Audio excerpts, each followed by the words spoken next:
Beleza, então agora já estamos gravando, então a gente vai falar um pouco sobre cinemática de fluidos, ou seja, a descrição do movimento dos fluidos, sem a gente se preocupar muito com as origens desses movimentos, né? Então, a princípio, a gente tem duas abordagens para essa cinemática de fluidos. A primeira é de Lagrange, e nesse caso a gente está preocupado com a velocidade de partículas, ou seja, a gente sabe que um fluido, né, é um líquido ou um gás, está formado por partículas ou moléculas, né? E segundo esta abordagem, para ver como que se desloca o fluido, o gás, a gente teria que ver como que se desloca cada uma das partículas desse gás ou desse líquido, né? Então, por exemplo, a gente pode ter aqui uma partícula no tempo t igual a zero, que partia de um ponto P1, certo?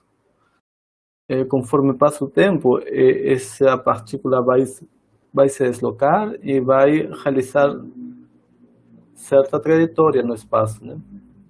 Então, este aqui é a trajetória x1 de t. X1 é um vetor que depende do tempo e nos diz qual que é a posição num tempo no futuro, né? Um tempo t maior que zero. Qual é a posição dessa partícula que no tempo zero estava no ponto P1. Então, tem uma trajetória essa partícula. Outra partícula P2, que começava em outro ponto P2 no tempo zero também, né? Vai ter outra trajetória que pode ser parecida com x1, mas vai ser outra trajetória, né? x2 de t, né? Aí nos vai dizer qual é a posição dessa segunda partícula no tempo t, né? Sabendo que ela estava no ponto P2 no tempo zero, né? E a gente pode ter outra partícula P3 aqui. E de novo, ela vai fazer uma trajetória e vai ter outra posição aqui, digamos. Certo? Então, nesse sentido, a gente tem xi de t. É a trajetória das partículas. Certo? Tá? E nos diz, então, a posição num tempo futuro, no tempo t maior ou igual que zero, da partícula que estava no ponto Pi em t0, certo? Xi é um vetor, né, que nos dá a posição no tempo t da partícula que estava no ponto Pi. Então, na abordagem de Lagrange, a gente tem que ver a posição de cada uma das partículas que formam um fluido. Isso é um pouco difícil,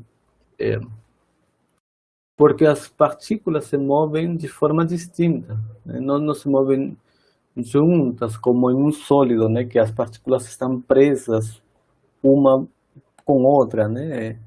Um sólido quase não se deforma, né? Um fluido é o contrário, né? Um fluido se deforma muito facilmente. Então a gente pode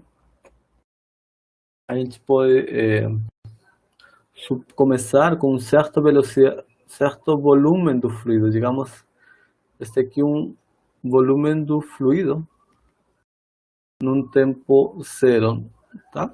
Então está formado, sei lá, por um conjunto de partículas aqui dentro desse volume, está bem? Então, esse é o volume do fluido no tempo zero. Mas conforme passa o tempo, estas partículas vão se deslocando, né? Como a gente está vendo aqui do lado esquerdo aqui, né? Cada partícula vai se deslocando e elas vão perto as distâncias, né? As posições relativas não são as mesmas, não se movem rigidamente, né? Como um sólido. Na verdade, vão se deformando. Isso quer dizer que se elas começavam nesta esfera certinha, né? Conforme passa o tempo, elas não vão continuar formando uma esfera. Conforme passa o tempo, elas vai ter outro formato, o volume do fluido. Agora o volume do fluido vai ser deste tipo aqui. Num tempo, no futuro, T maior que zero, né? Então, algumas partículas ficaram para trás, outras foram mais para frente, umas foram para a esquerda, para a direita. Mas o ponto é que se deformou, né? Certo? Então, é difícil seguir o movimento de cada uma das partículas, tá? E a gente seguir o movimento de um volume do fluido é complicado também porque esse volume se deforma com o tempo, tá bom? Mas, bom, aqui a vantagem é que a velocidade de uma partícula está bem definida. Eu vou explicar melhor isso aqui, olha. dI, a d vai ser a derivada de xi no tempo, né? Se a gente tem a trajetória da partícula I, quando a gente deriva, temos a velocidade da partícula I, né? Certo? Então, a vantagem dessa abordagem é que a velocidade é simples de obter. É uma derivada com respeito ao tempo, né? Certo? Isto nos dá a velocidade de uma partícula, né? Isso aqui é a velocidade no tempo t da partícula que no tempo zero estava em P, digamos, tá? Em um ponto inicial, certo? Se a gente sabe todas essas trajetórias, a gente deriva e temos as velocidades em qualquer tempo, né? Tá? Tá, então essa é uma abordagem, essa aqui é a complicação, digamos. O difícil é que as partículas se movem de forma desorganizada, digamos, não se movem rigidamente, né? Esse é um problema, mas a vantagem é que a velocidade é fácil de obter, é uma derivada das trajetórias simplesmente. Tá bom? Então, essa é a primeira abordagem. Então, digamos, aqui temos uma partícula que partia deste ponto y0, desta altura, né? E se move com velocidade constante, né? Para a direita, tá? Com uma certa v, tá bem? Então, a gente sabe então que a velocidade dessa partícula vai ser v, 0, né? E a velocidade é constante. Esse valor v é constante, tá bom? A gente sabe que a velocidade é a derivada da posição no tempo, né? A velocidade vezes o diferencial é o diferencial de x, né? Eu estou passando a multiplicar o diferencial do tempo. E a gente pode integrar aqui, desde 0 até t. E integramos então desde uma posição inicial até uma posição final. Como v é constante, sai da integral, fica v, simplesmente. E aqui fica a integral do diferencial do tempo, o próprio tempo, né? Desde 0 até t. E aqui fica x menos x0, né? Então daqui a gente tem a lei da posição dessa partícula. X vai ser x0 mais vt, né? Como x0 é este ponto P, x0 é a localização inicial, é 0,y0 mais v, que vai ser v,0 vezes t. Tudo isso é a posição final, né, da partícula em qualquer tempo. Então, x é vt,y0, né? Essa aqui é a lei da posição, né? Se a gente conhece a velocidade em qualquer instante e conhecemos a posição, né, dessa partícula no instante inicial, sabemos então onde que ela vai estar em qualquer instante de tempo no futuro depois, né? Agora a gente vai fazer algo parecido aqui, mas com um movimento circular. Tá bom? Aqui temos uma partícula que começa nessa posição aqui. Tá, neste caso temos uma partícula que vai fazer um movimento circular. É um movimento circular uniforme, então ele está girando com uma certa velocidade angular constante, w. Só que ele parte desde este ponto aqui, x0, que vai ser r,0, né? Onde r é o raio, né, do círculo aqui. Tá bom? Então, a gente sabe que se ele começa neste ponto e ele está fazendo um movimento circular, depois de certo tempo, o ângulo, né, vai ser ômega-t, né? Ômega é a velocidade angular constante, né?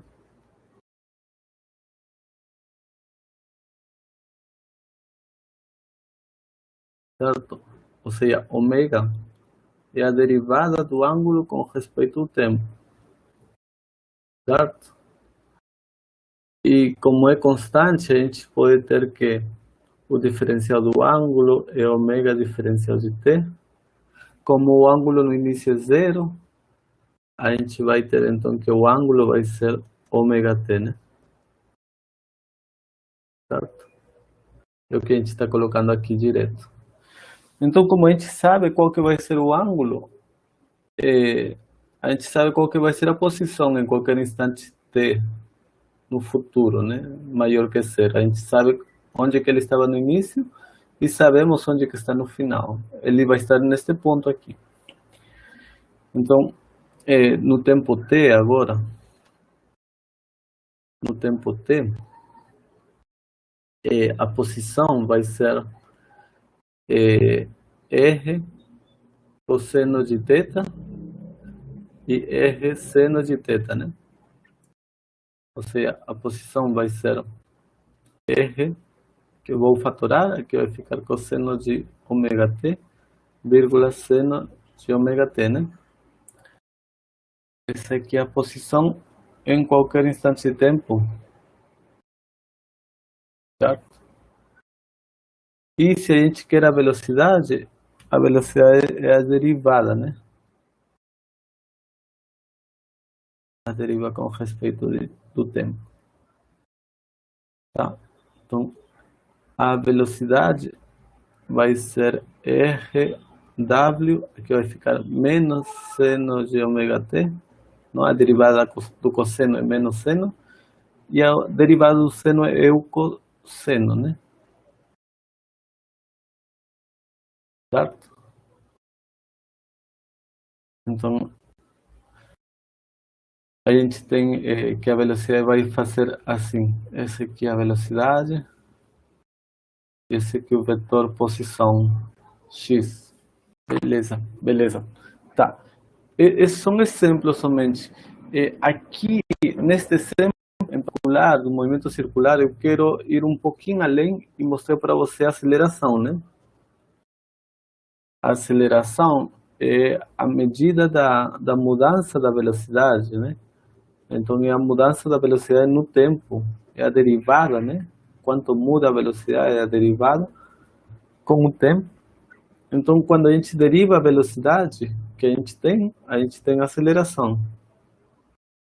Então, a aceleração vai ficar a derivada do seno é o cosseno, mas tem um menos aqui, né? Então vai ficar menos RW ao quadrado cosseno de ômega t. E a derivada do cosseno é menos seno, então por isso que eu fatorei o menos dos dois, e aqui vai ficar o seno de ômega t.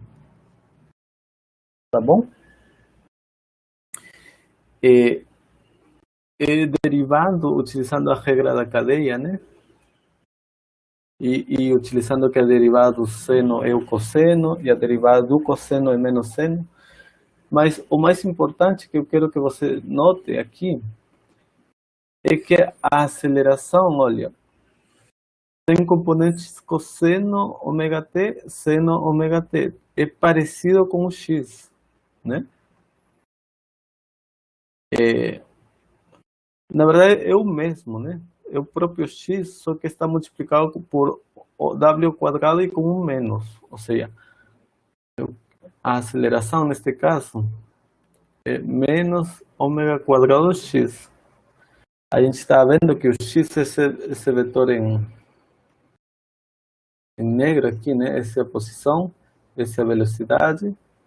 E das nossas contas, a gente está vendo que a aceleração é na mesma direção que x, mas no sentido oposto, com um menos aqui. Ou seja, a aceleração vai ser para dentro, né? A posição é para fora, x, mas a aceleração é para dentro, vai ser assim. É o que a gente já sabe, já esperava, né? A aceleração é uma aceleração centrípeta, né? A aceleração é assim, é no sentido oposto da posição, que é esse aqui, é x, em negrito que a gente colocou aqui, né?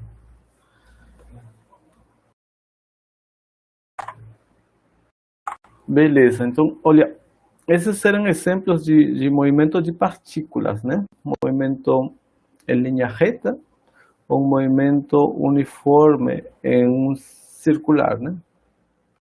Tá? Isso que Lagrange, para a gente entender o movimento do fluido, a gente tem que entender o movimento de cada uma das partículas. Agora, a abordagem, que é a abordagem do Euler. Tá? A gente precisa somente definir algo que é o campo de velocidades. Tá bom? Agora a gente está vendo outra coisa. O campo de velocidades, V, é uma função da posição e do tempo. Tá? É a velocidade no ponto fixo x no tempo t. Tá? Esse campo de velocidades não é a velocidade de uma partícula, tá? Melhor dito, não é a velocidade de uma partícula em especial, senão que é a velocidade de todas as partículas que passam por essa localização x, num certo tempo t. A ideia é a seguinte, que Lagrange, a abordagem anterior, nos dizia assim, a gente tem que analisar o movimento de cada uma das partículas e seguir, né, elas. Então a gente viu que a gente tinha uma porção do fluido composta por um conjunto de partículas e a gente seguia o movimento dela e essa porção se formava e a gente tinha que ver como que se moviam cada partícula do fluido. Certo? Aqui Euler nos diz, não, na verdade, não precisa seguir o movimento de todas as partículas. Analisar a velocidade das partículas em uma certa relação fixa, ou seja, agora a gente não vai seguir as partículas, vamos fixar-nos no espaço, digamos aqui, tá? Isso que você vai ver depois como sendo o volume de controle, né? Tá? Um volume no espaço fixo, tá bom? Então, esse é um volume do espaço fixo e a gente tem que ver, por este volume vai ter partículas que vão se aproximar e vão passar, certo? Vão entrar e depois vão sair. O que a gente precisa entender é qual é a velocidade dessas partículas quando entram nessa região, tá? Então, para isso que Euler propõe o campo de velocidades, ou seja, o que Euler vai propor é que a gente coloque em certos pontos fixos umas bandeirinhas, digamos, né? Essas bandeirinhas não vão se deslocar, elas estão fixas, estão presas em essa região do espaço, tá? Mas através dessa região do espaço, a gente vai ter partículas do fluido que vão escoar, certo? Vão estar escoando e vão fazer as bandeirinhas flutuarem, né? Então, quando a gente vê a direção para onde que está orientada uma certa bandeirinha, digamos aqui, a gente sabe que nessa direção está sendo a velocidade do fluido, tá? E se a gente sabe que essa bandeirinha está bem esticada, ou mais ou menos, a gente sabe qual é que é a intensidade, né? Essa velocidade pode ser alta, se ela está bem esticada, ou pode ser baixa, se está mais ou menos esticada. Então, esse aqui é um método de a gente ver a velocidade do fluido, tá? Só que a velocidade V é a velocidade em um ponto fixo, tá? Não é a velocidade de uma partícula. A gente não está seguindo nenhuma partícula. Digamos assim. Aqui melhor. A gente tem uma velocidade V1, V2, V3, tá? E temos uma partícula que passa por aqui, assim. Tem uma velocidade V1 quando passa por 1, tem uma velocidade V2 quando passa por 2, tem uma velocidade V3 quando passa por 3, tá? Tá bom? E depois vem outra partícula atrás. Quando passa por 1 também vai ter uma velocidade V1, quando passa por 2 vai ter uma velocidade V2, e quando passa por 3 é uma velocidade V3. Mas essas velocidades estão associadas não às partículas, senão aos pontos. Eu quero dizer assim, olha, V1 é a velocidade da partícula quando está na localização 1. V2 é a velocidade da partícula em 2, tá? No ponto 2 e assim vai. Essas velocidades são velocidades de qualquer partícula quando passa por esse ponto. Isso que é interessante aqui. A gente agora então não se preocupa com seguir as moléculas, a gente simplesmente escolhe uma região do espaço e nessa região do espaço a gente instala nosso sistema de bandeirinhas a medir a velocidade, a direção, né, a intensidade da velocidade do fluido nessa região, tá? A velocidade da bandeirinha é a velocidade de um ponto, não é a velocidade de uma partícula, tá? É a velocidade que a partícula tem quando passa por esse ponto, mas as bandeirinhas não estão escoando, né? Elas não têm nenhuma velocidade em si.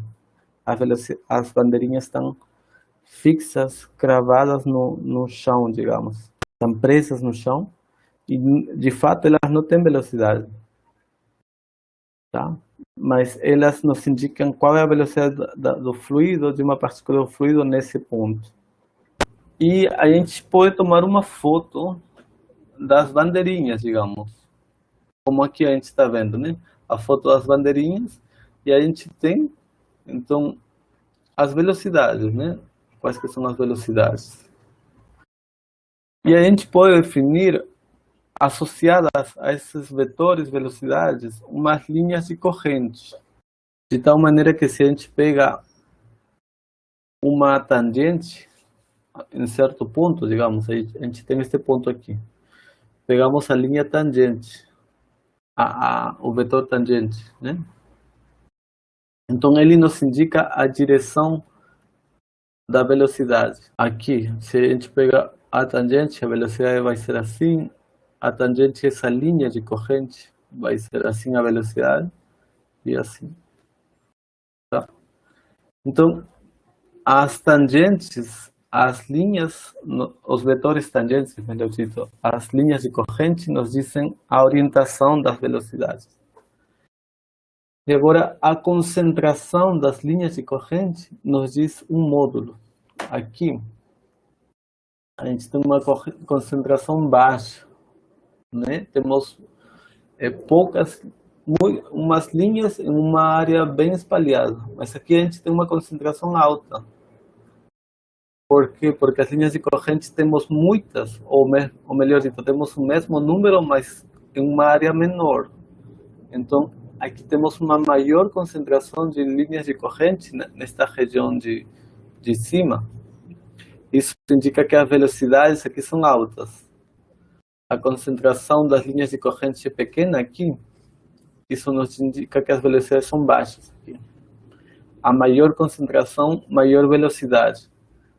Então, nesse sentido, as linhas de corrente também nos dizem um módulo, né? Nos dizem a direção, né?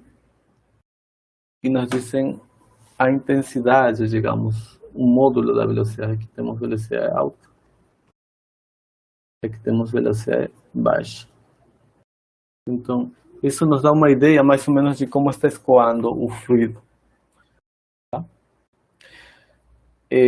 Só que essa aqui é uma foto, né, das varinhas, como eu estava falando. Mas pode ser que o vento mude de direção com o tempo, né? Com a hora. Daqui a pouco as bandeirinhas estão flutuando em outra direção, né? Então muda a direção das velocidades e por isso muda a campo de linhas de corrente. Tá? Então as linhas de corrente têm essa cara nessa hora, nesse momento, mas pode ser que em outro momento, em outro instante, tenham outras linhas de corrente, tá? Estejam de outra maneira, orientadas para outra direção, tá bom? Então as linhas de corrente, elas mudam com o tempo, por isso que a gente tem que entender que o campo de velocidades V nos diz qual é a velocidade em um certo ponto x e em um certo instante de tempo t. Então, se a gente conhece o ponto, conhecemos a velocidade em esse instante. Pode ser que em outro instante mude, né? No mesmo ponto, mude a velocidade para outro tempo. Tá bom. Então, aqui a gente quer descrever um campo de velocidades. Campo de velocidade uniforme. Tá? E é na direção x. Isso quer dizer o quê? Que em cada ponto a gente vai ter associado uma velocidade v, onde v só tem componente x, é v,0, tá? A cada ponto a gente vai ter associado essa velocidade v uniforme. É lógico que a gente espere que, se esse é o caso, né? As velocidades são todas horizontais. Então, o campo de velocidades, as linhas de corrente, melhor dito, tem que ser linhas horizontais para que as tangentes a essas linhas sempre estejam na horizontal, né? Certo? Então, essas vão ser as linhas de corrente para este campo de velocidades. Tá? E essas são as linhas de corrente, e a gente vê que, como a velocidade não aumenta, né, o módulo se mantém o mesmo, essas linhas sempre estão com a mesma separação, não se concentram, né, em nenhuma região. Se concentrassem em alguma região, seria que elas estão aumentando a velocidade, o módulo, mas não é o caso aqui. Neste caso, o campo de velocidades é v, que é uma função, né, da posição e do tempo, em geral, vai ser v, 0. Não depende nem da posição, né, nem do tempo. Vai ser constante. É a velocidade, não de uma partícula, né, sino associada a um ponto x no tempo t, certo? E qualquer partícula que passe pelo ponto x no tempo t terá essa velocidade. Então, esse é um caso especial, um campo de velocidades uniforme na direção x. E agora vamos fazer outro caso, que vai ser um campo de velocidades em rotação uniforme, tá? Então, como que a gente faz esse caso aqui? A gente viu mais ou menos algo parecido agora, né? Vimos uma partícula que partia no ponto R aqui, né? Fazia uma trajetória circular, se mexia nesse sentido, ia girando, né?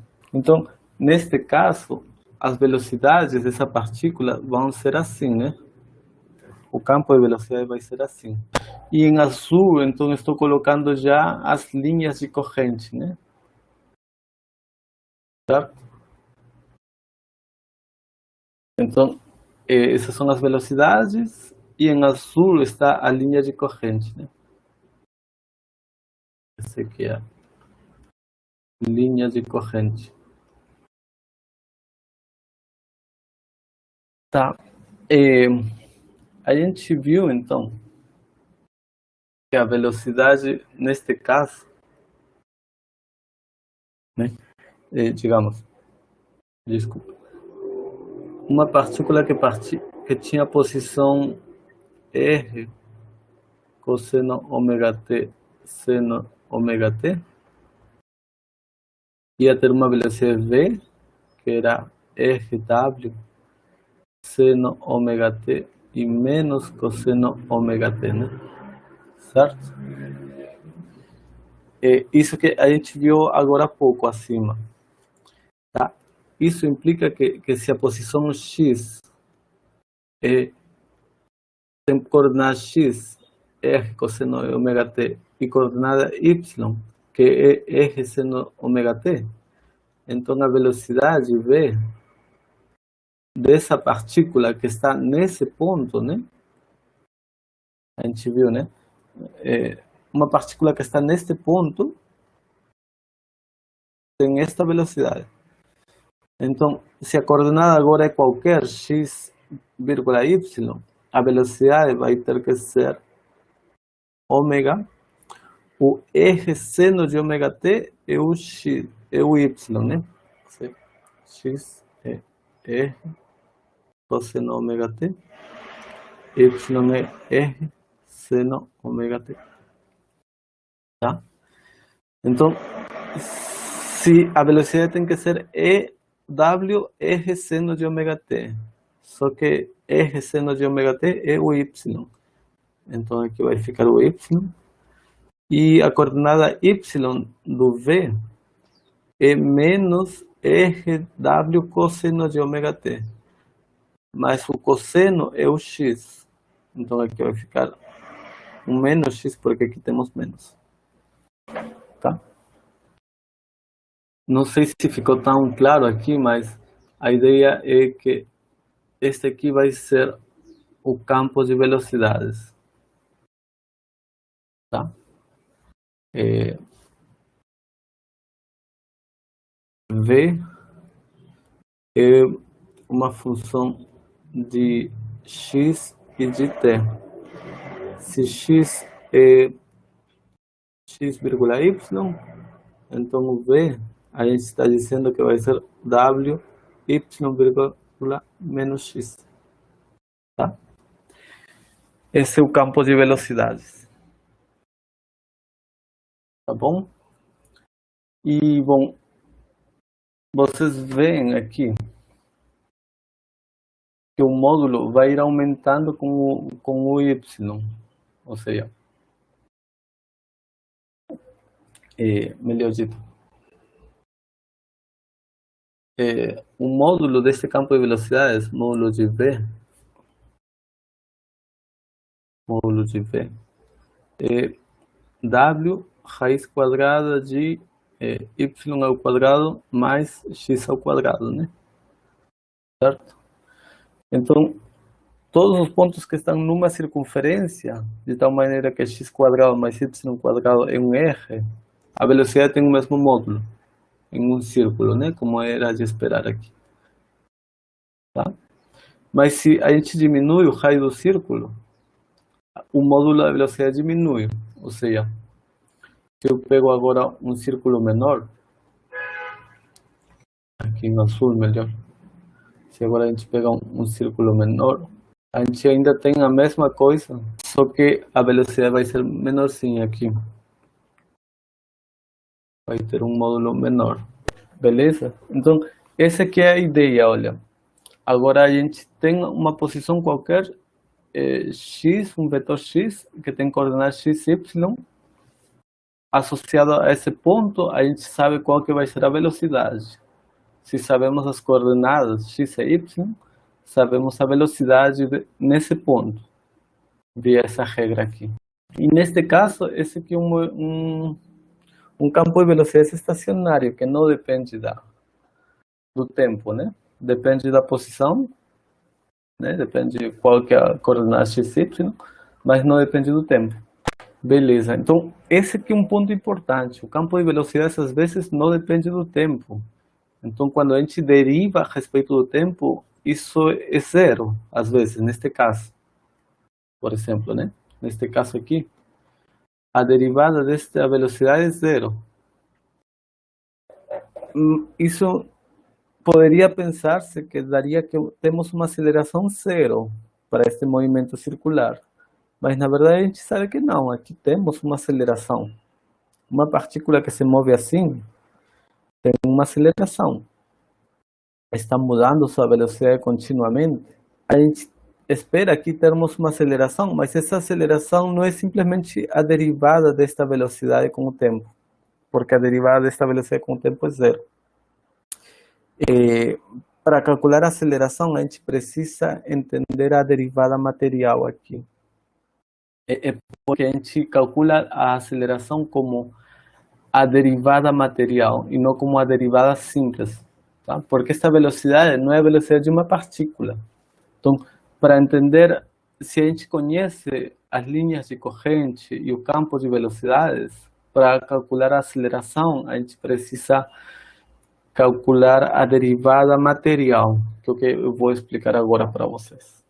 Esse aqui é uma partícula P, tá? Uma partícula do fluido. E ele está passando, neste instante de tempo t, por este ponto x. A gente sabe o campo de velocidades, sabemos o v, a velocidade em cada ponto do espaço, fixo no espaço, e em cada tempo.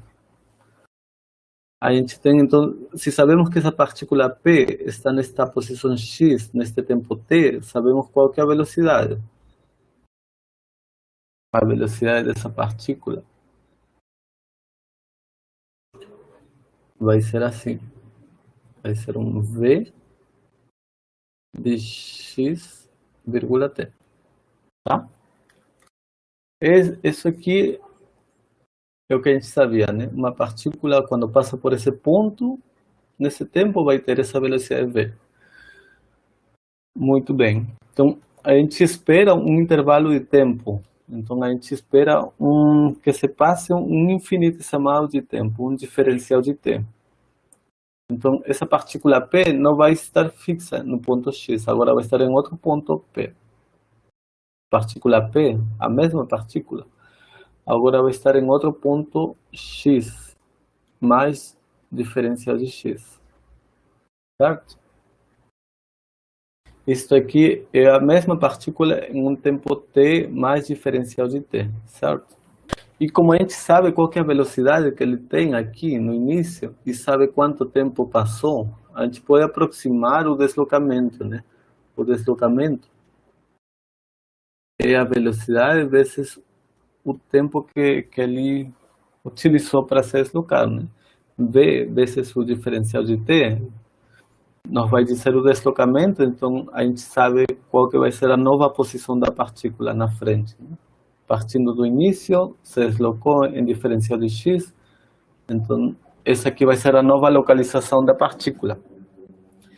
Só que quando ela está neste novo ponto e em esse outro instante de tempo, agora ela vai ter outra velocidade, certo?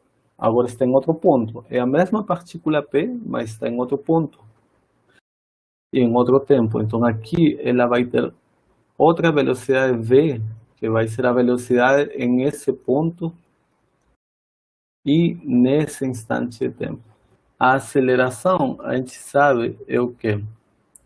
É a mudança da velocidade por unidade de tempo, né? Quanto modificou sua velocidade, aumentou ou diminuiu por unidade de tempo, isso que é aceleração, né?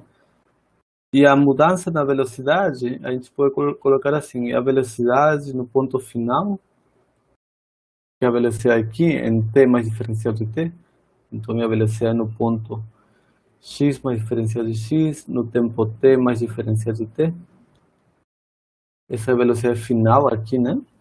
Menos velocidade final, menos a velocidade inicial. Ok, então, menos a velocidade que ele tinha no ponto x e no instante anterior t, tudo dividido pelo diferencial de t, isso aqui é a aceleração. Ok?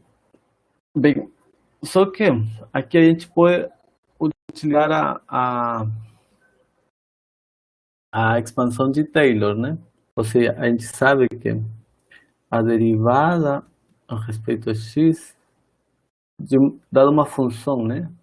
F de x, a derivada é o limite quando ΔX vai para zero de fx mais ΔX menos fx sobre ΔX.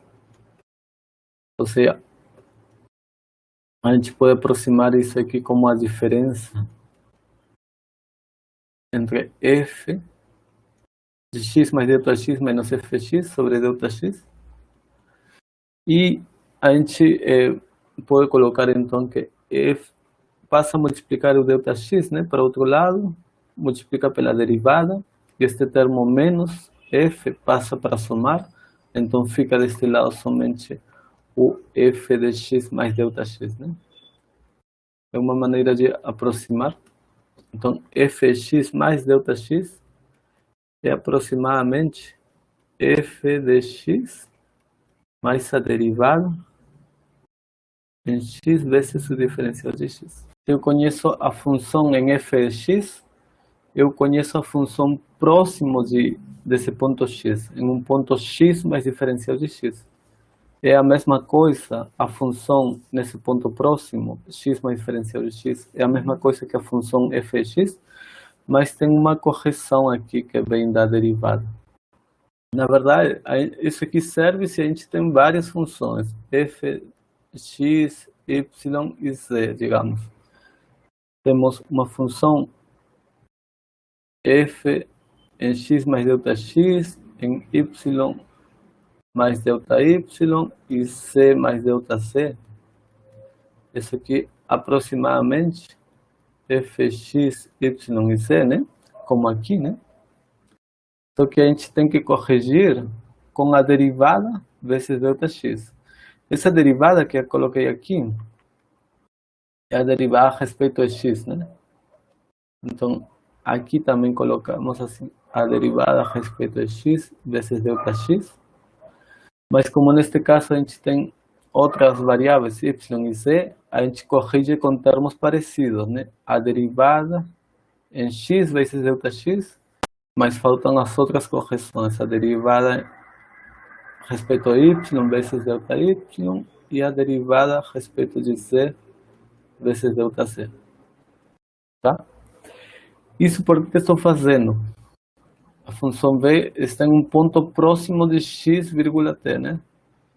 Na verdade está em x mais ΔX e em t mais ΔT. Mas a gente pode fazer essa aproximação de Taylor com esta função v aqui também. O que estou querendo dizer é o seguinte.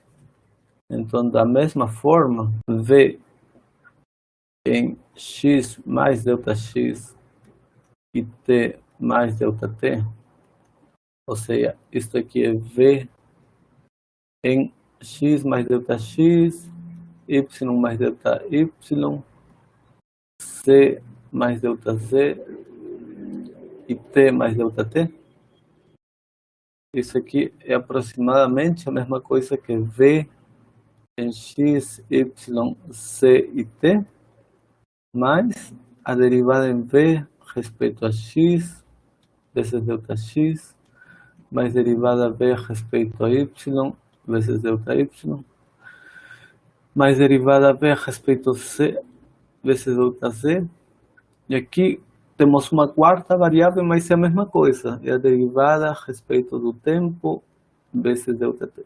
Que o deslocamento é a velocidade vezes o tempo que se passou.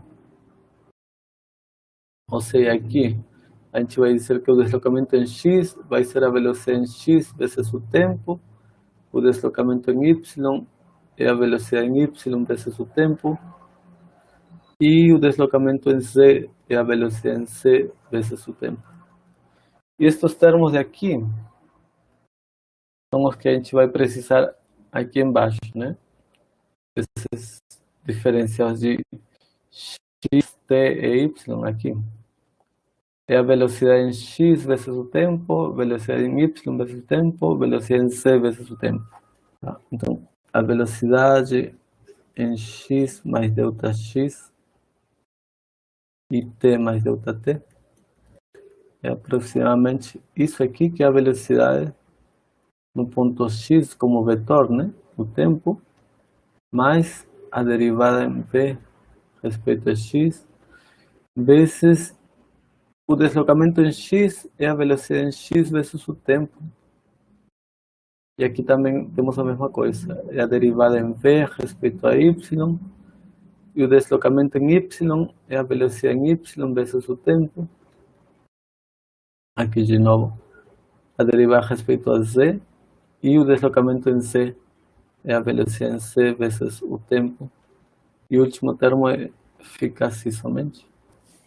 A gente pode fatorar o tempo diferencial de t, e eu vou colocar assim, bx vezes a derivada da velocidade a respeito de x, mais vy vezes a derivada da velocidade a respeito de y, mais vz, a derivada da velocidade a respeito de z, mais a derivada da velocidade a respeito do tempo, e tudo ΔT, né? Estou fatorando, né?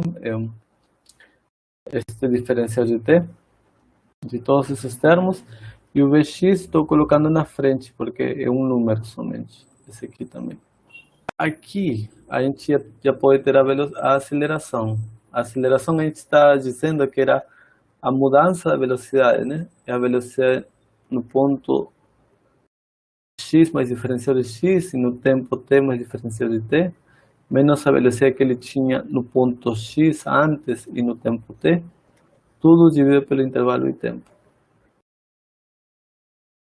Quando a gente faz essa diferença, né, a gente vai pegar esta velocidade v menos esta velocidade v, vai ficar somente este termo, né? E a gente precisa dividir isso pelo diferencial de tempo. Então, a aceleração vai ficar somente este termo aqui. Tá? A aceleração da partícula fica somente esse termo. Então, é a derivada da velocidade a respeito do tempo, este termo aqui, estou colocando agora na frente. E além desse termo, a gente tem estes termos aqui, Vx, derivada de v a respeito de x, mais vy, derivada v a respeito de y, mais vz, derivada v a respeito de z. Tá bom? Então, esses termos aqui, a gente pode escrever assim, é a derivada a respeito de t, de v, E esse termo aqui é Vx vezes derivada de x mais Vy vezes derivada a respeito de y mais Vc derivada a respeito de z do V. Este termo aqui é a mesma coisa que V ponto o gradiente, né? Certo? O V é Vx, Vy e Vc. E o gradiente é como se fosse um vetor que tem derivada x, derivada y e derivada z. Olha que o produto ponto é primeiro o v e depois o gradiente, né? Certo? Então, é isso a que a gente chama a derivada material. A aceleração é a derivada material com respeito ao tempo do campo de velocidades. Tá? Então, isso aqui é a derivada parcial a respeito do tempo, mais esse produto, né? V.nabla aplicado em V.